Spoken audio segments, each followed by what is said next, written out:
Hi everyone, ഇന്ന് നമ്മൾ സിമ്പിളായ പക്ഷേ അതേസമയം നല്ല പവർഫുള്ളായ ഒരു വീഡിയോ എഡിറ്റിംഗ് ആപ്ലിക്കേഷനെ പരിചയപ്പെടാൻ പോവുകയാണ്.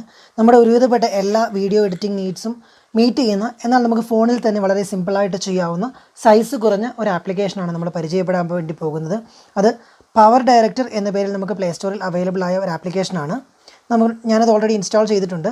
ഇൻസ്റ്റാൾ ചെയ്തിട്ടില്ലാത്തവർക്ക് പ്ലേ സ്റ്റോറിൽ ചെന്ന് പവർ ഡയറക്ടർ എന്ന് സെർച്ച് ചെയ്ത് ആ ആപ്ലിക്കേഷൻ ഡൗൺലോഡ് ചെയ്തെടുക്കാവുന്നതാണ്. ഇതാണ് ആ ആപ്ലിക്കേഷൻ്റെ യൂസർ ഇൻ്റർഫേസ്. ഇതിൽ ആദ്യമേ തന്നെ നമുക്ക് ക്രിയേറ്റ് എ ന്യൂ പ്രോജക്റ്റ് എന്നിവിടെ വെച്ച് സ്റ്റാർട്ട് ചെയ്യാം. ഈ ഐക്കൺ അല്ലെങ്കിൽ നേരത്തെ ഏതെങ്കിലും പ്രോജക്റ്റ് ചെയ്തിട്ടുള്ളവർക്ക് സെൻറ്ററിലായിട്ട് ന്യൂ പ്രോജക്റ്റ് എന്ന് പറയുന്ന ഒരു ഓപ്ഷൻ ഉണ്ടാവും. അതിലേതെങ്കിലും ഒരു ഐക്കൺ പ്രസ് ചെയ്തുകൊണ്ട് നമുക്കൊരു പുതിയ പ്രോജക്റ്റ് സ്റ്റാർട്ട് ചെയ്യാം. സ്റ്റാർട്ട് ചെയ്യുമ്പോൾ തന്നെ നമുക്ക് നമ്മുടെ പ്രോജക്റ്റിന് ഒരു പുതിയ പേര് കൊടുക്കാം. ഞാനിവിടെ വീഡിയോ എന്നാണ് പ്രോജക്റ്റിന് പേര് കൊടുക്കുന്നത്. നിങ്ങളുടെ വ്ലോഗുമായിട്ടോ അല്ലെങ്കിൽ നിങ്ങളുടെ വീഡിയോയുമായി ബന്ധമുള്ള എന്തെങ്കിലും ഒരു പേര് നിങ്ങൾക്ക് കൊടുക്കാവുന്നതാണ്.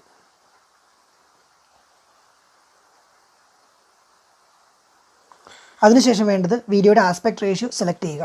നമ്മളിപ്പോൾ മൊബൈലിൽ സ്റ്റാറ്റസ് ആവശ്യങ്ങൾക്കൊക്കെ ആണെങ്കിൽ 9:16 എന്ന റേഷ്യോ സെലക്ട് ചെയ്യാവുന്നതാണ്. പക്ഷേ യൂട്യൂബിൽ അപ്ലോഡ് ചെയ്യാൻ വേണ്ടി ആകുമ്പോൾ 16:9 എന്ന റേഷ്യോ സെലക്ട് ചെയ്യുന്നതായിരിക്കും നല്ലത്. അതായിരിക്കും നമ്മുടെ വൈഡ് സ്ക്രീൻ ആസ്പെക്ട് റേഷ്യോ ആണ്. നമ്മുടെ ടി വിയിലൊക്കെ നമ്മൾ സിനിമ കാണുന്ന റേഷ്യോ. ആ റേഷ്യോ നമ്മൾ സെലക്ട് ചെയ്യുകയാണ് 16:9. അപ്പോൾ സെലക്ട് ചെയ്യുമ്പോൾ നിങ്ങൾ ആദ്യം പോകുന്നത് നിങ്ങളുടെ ഫോണിൻ്റെ ഗ്യാലറിയിലേക്ക് ആയിരിക്കും. ഗ്യാലറിയിലുള്ള എല്ലാ വീഡിയോസും നിങ്ങൾക്കിവിടെ കാണാൻ സാധിക്കും. അതായത് മുകളിലായിട്ട് 3 ഐക്കൺസ് ഉണ്ട്: വീഡിയോ, ഇമേജ്, മ്യൂസിക്. ഇതിലേതെങ്കിലും രണ്ടാമത്തെയാണ് ചൂസ് ചെയ്യുന്നതെങ്കിൽ നിങ്ങളുടെ ഫോണിലുള്ള ഇമേജുകൾ നിങ്ങൾക്ക് കാണാൻ സാധിക്കും. മൂന്നാമത്തേതാണെങ്കിൽ നിങ്ങളുടെ ഫോണിലുള്ള മ്യൂസിക് ഫോൾഡറുകൾ നിങ്ങൾക്ക് കാണാൻ സാധിക്കും. ഇതിലാദ്യമേ തന്നെ നമ്മൾ ഈ വീഡിയോ ഫോൾഡർ വെച്ചിട്ടാണ് സ്റ്റാർട്ട് ചെയ്യുന്നത്. അപ്പോൾ നിങ്ങൾക്ക് ഏത് വീഡിയോ ആണ് എഡിറ്റ് ചെയ്യേണ്ടത് അല്ലെങ്കിൽ ഏതൊക്കെ വീഡിയോകളാണോ ആഡ് ചെയ്യേണ്ടത് അത്തരത്തിൽ ഉള്ള വീഡിയോകളെല്ലാം ഈ ടൈം ലൈനിലേക്ക് ഇതിൽ നിന്ന് ക്ലിക്ക് ചെയ്യുമ്പോൾ ഒരു പ്ലസ് ബട്ടൺ ഉണ്ട്. അതിൻ്റെ താഴെ ഒരു പ്ലേ ബട്ടനുമുണ്ട്. ഈ പ്ലേ ബട്ടൺ ചെയ്ത് നോക്കിക്കഴിഞ്ഞാൽ നിങ്ങൾക്ക് ആ വീഡിയോ കണ്ടു നോക്കാൻ സാധിക്കും. ആ വീഡിയോ നിങ്ങൾക്ക് ആവശ്യമുള്ള വീഡിയോ ആണെന്ന് ഉറപ്പ് വരുത്തുക. അതിനുശേഷം നമ്മൾ ചെയ്യുന്നത് ആ വീഡിയോ ഈ പ്ലസ് ബട്ടൺ ഉപയോഗിച്ച് താഴത്തെ ടൈം ലൈനിലേക്ക് ആഡ് ചെയ്യും. അങ്ങനെ ടൈം ലൈനിൽ നമ്മുടെ വീഡിയോ എത്തിയിട്ടുണ്ട്. ഇനി നമുക്ക് വേണമെങ്കിൽ 2 ഫിംഗർ യൂസ് ചെയ്ത് ഈ ടൈം ലൈനിനെ വലുതാക്കുകയും ചെറുതാക്കുകയും, അതായത് വീഡിയോനെ സൂം ഇൻ ചെയ്യുകയും സൂം ഔട്ട് ചെയ്യുകയും ചെയ്യാം. അതിനുശേഷം ചെയ്യേണ്ടത് നമ്മുടെ കഴ്സർ ആവശ്യമുള്ള സ്ഥലത്ത് നമ്മൾ കൊണ്ടുവയ്ക്കുന്നു. അടുത്ത വീഡിയോ ഏതാണോ വേണ്ടത് ആ വീഡിയോയെ നമ്മൾ ടൈം ലൈനിലേക്ക് ആഡ് ചെയ്യുന്നു. ചിലപ്പോൾ നിങ്ങളുടെ വീഡിയോ 2-3 ക്ലിപ്പുകളായിട്ടായിരിക്കും ഉണ്ടാകുന്നത്. അങ്ങനെ നമുക്ക് ആവശ്യമുള്ള വീഡിയോകളെല്ലാം ടൈം ലൈനിലേക്ക് നമ്മൾ ആഡ് ചെയ്യുന്നു. അങ്ങനെ ഫസ്റ്റ് സ്റ്റെപ്പ് കംപ്ലീറ്റ് ആയി. ഇനി ഇതിൽ ഏതെങ്കിലും ഒരു വീഡിയോയിൽ ഒന്ന് ക്ലിക്ക് ചെയ്ത് കഴിഞ്ഞാൽ എഡിറ്റിങ്ങിലുള്ള എല്ലാ ഓപ്ഷൻസും നിങ്ങൾക്ക് ലഭിക്കും. അതായത് ഇനി നമുക്ക് ഇവിടെ വെച്ച് കട്ട് ചെയ്യണമെങ്കിൽ ഇവിടെ ഒന്ന് ക്ലിക്ക് ചെയ്യുക. ഇവിടെ ലെഫ്റ്റ് സൈഡിൽ ഒരു നൈഫ് ടൂൾ ഉണ്ട്. അതിൽ ക്ലിക്ക് ചെയ്ത് കഴിഞ്ഞാൽ ആ വീഡിയോ സ്പ്ലിറ്റായി, രണ്ട് പീസായി. അതിൽ രണ്ടാമത്തെ ക്ലിപ്പിൽ ക്ലിക്ക് ചെയ്യുക. ഇവിടെ ഒരു ഡിലീറ്റ് ബട്ടൺ ഉണ്ട്. ഡിലീറ്റ് ചെയ്തു. ആ പോർഷൻ നമുക്ക് ഡിലീറ്റ് ചെയ്തു. അപ്പോൾ ആ വീഡിയോയുടെ അത്രയും ഭാഗം നമുക്ക് ഒഴിവാക്കാൻ കഴിഞ്ഞു.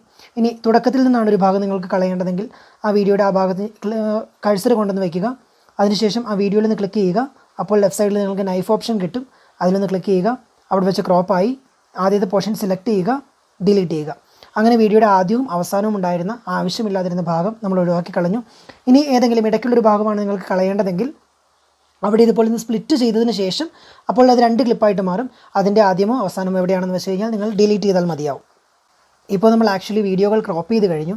ഇനി നമുക്ക് വേണ്ടത് ഈ 2 വീഡിയോയും തമ്മിലൊന്ന് മെർജ് ചെയ്യുക എന്നുള്ളതാണ്. കാരണം ഇത് പ്ലേ ചെയ്ത് നോക്കിയാൽ അറിയാം, ഈ 2 വീഡിയോയുടെയും ആദ്യം അവസാനം രണ്ട് ക്ലിപ്പാണ് 2 സ്ഥലത്ത് വെച്ച് എടുത്തതായിരിക്കും. ഒരു ചേർച്ചക്കുറവ് ഉണ്ടാവും.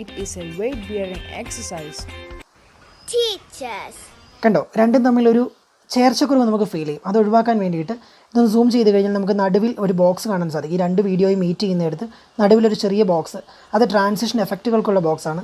അതിൽ ക്ലിക്ക് ചെയ്യുമ്പോൾ നമുക്ക് ഈ ആപ്പിൽ ഇൻബിൽറ്റ് ആയിട്ട് അവൈലബിൾ ആയിട്ടുള്ള ഒരുപാട് ട്രാൻസിഷൻസ് നമുക്ക് കാണാൻ സാധിക്കും. അതിൽ ഏതെങ്കിലും ഒരു ട്രാൻസിഷൻ നമ്മൾ സെലക്ട് ചെയ്യുക. ഞാനിപ്പോൾ ഇവിടെ ഫേഡ് എന്നുള്ള ട്രാൻസിഷനാണ് കൊടുക്കുന്നത്. അതിനുശേഷം ആ വീഡിയോ ഒന്ന് പ്ലേ ചെയ്ത് നോക്കിയാൽ മനസ്സിലാവും. കണ്ടോ, ഒരു വീഡിയോയിൽ നിന്നും ഫെയ്ഡ് ആയിട്ടാണ് അടുത്ത വീഡിയോയിലോട്ട് കടന്നു വരുന്നത്. ആ രീതിയിലുള്ളൊരു ചേർച്ചക്കുറവ് നമുക്ക് പരിഹരിക്കാൻ സാധിക്കും. അപ്പോൾ നമ്മുടെ ബേസിക് സ്ട്രക്ചർ തയ്യാറായി കഴിഞ്ഞു.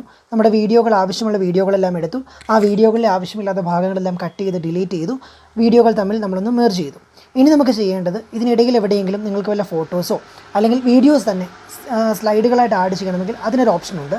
നമുക്ക് വേണ്ട ഏത് ഭാഗത്താണ് ഇമേജ് വേണ്ടതെന്ന് വെച്ചാൽ അവിടെ കൊണ്ടുപോയി വയ്ക്കുക. ഇവിടെ ലെഫ്റ്റ് സൈഡിൽ എഫക്ട്സ്, ലെയർ, മ്യൂസിക്, മീഡിയ എന്നിങ്ങനെ കുറേ ഓപ്ഷൻസ് ഉണ്ട്.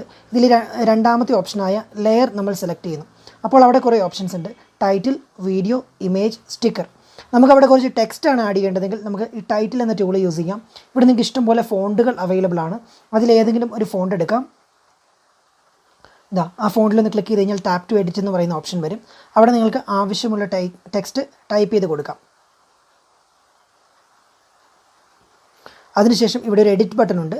ആ എഡിറ്റ് ബട്ടണിൽ ക്ലിക്ക് ചെയ്ത് കഴിഞ്ഞാൽ ആ ടെക്സ്റ്റിനെ നിങ്ങൾക്ക് എഡിറ്റ് ചെയ്യാൻ സാധിക്കും. അതായത് അതിൻ്റെ ഫോണ്ട് ചേഞ്ച് ചെയ്യാൻ കഴിയും, അതിനെ ബോൾഡ് ആക്കാം, ഇറ്റാലിസൈസ് ചെയ്യാം, അതിൻ്റെ അലൈൻമെൻറ്റ് ചേഞ്ച് ചെയ്യാം, കളർ ചേഞ്ച് ചെയ്യാം എന്ന് വേണ്ട എല്ലാ കാര്യങ്ങളും നിങ്ങൾക്ക് ഇവിടെ ചെയ്യാൻ സാധിക്കും. അതിനുശേഷം ആ ടെക്സ്റ്റ് നമുക്ക് ഇഷ്ടമുള്ളിടത്ത് കൊണ്ടുപോയി പ്ലേസ് ചെയ്യാനും പറ്റും. നിങ്ങൾ എടുക്കുന്ന വീഡിയോയുമായി ബന്ധമുള്ള എന്തെങ്കിലും ടെക്സ്റ്റുകൾ നിങ്ങൾക്ക് ആഡ് ചെയ്യണമെങ്കിൽ ഈ ഒരു ഓപ്ഷൻ നിങ്ങൾക്ക് ഉപയോഗിക്കാവുന്നതാണ്. അടുത്തായിട്ട് നമ്മൾ ഓവർലേ ചെയ്യാൻ പോകുന്നത് ഒരു ഇമേജ് ഫയലാണ്. അതിനുവേണ്ടി വീണ്ടും നമ്മൾ ഇവിടുന്ന് ലെയർ സെലക്ട് ചെയ്തു, അവിടുന്ന് ഇമേജ് സെലക്ട് ചെയ്തു. അപ്പോൾ നമ്മുടെ ഗാലറിയിലുള്ള ഇമേജുകളെല്ലാം നമുക്ക് കാണാൻ സാധിക്കും. ഇപ്പോൾ വാൾപേപ്പർ ഫോൾഡറിൽ നിന്ന് ഒരു ഇമേജാണ് എടുക്കുന്നത്. ആ ഇമേജ് നമ്മൾ ആഡ് ചെയ്തു. ഇവിടെ ആഡ് ചെയ്ത് കഴിയുമ്പോൾ ഈ ഇമേജിലൊന്ന് ക്ലിക്ക് ചെയ്ത് കഴിയുമ്പോൾ കാണാം ഇത്തരത്തിൽ സെലക്റ്റഡ് ആയിട്ടൊരു ഇമേജ് നമുക്ക് വരും. അതിൻ്റെ ഈ കോർണറുകളിൽ പിടിച്ച് നമുക്കിതിനെ വലുതാക്കാനും ചെറുതാക്കാനും സാധിക്കും. അങ്ങനെ ആ രീതിയിൽ ഡ്രാഗ് ചെയ്ത് നമുക്ക് എവിടെ വേണമെങ്കിലും പ്ലേസ് ചെയ്യാം. ആ രീതിയിൽ നമുക്ക് ആവശ്യമുള്ള ഇമേജ് കൂടി ഇതിലേക്ക് ആഡ് ചെയ്യുന്നു. ഇപ്പോൾ ഇത് പ്ലേ ചെയ്ത് നോക്കിയാൽ അറിയാം. Initiative by Fit India 2020 and SAI. Fit India Movement is conducting Fit India Freedom Run from 30th September.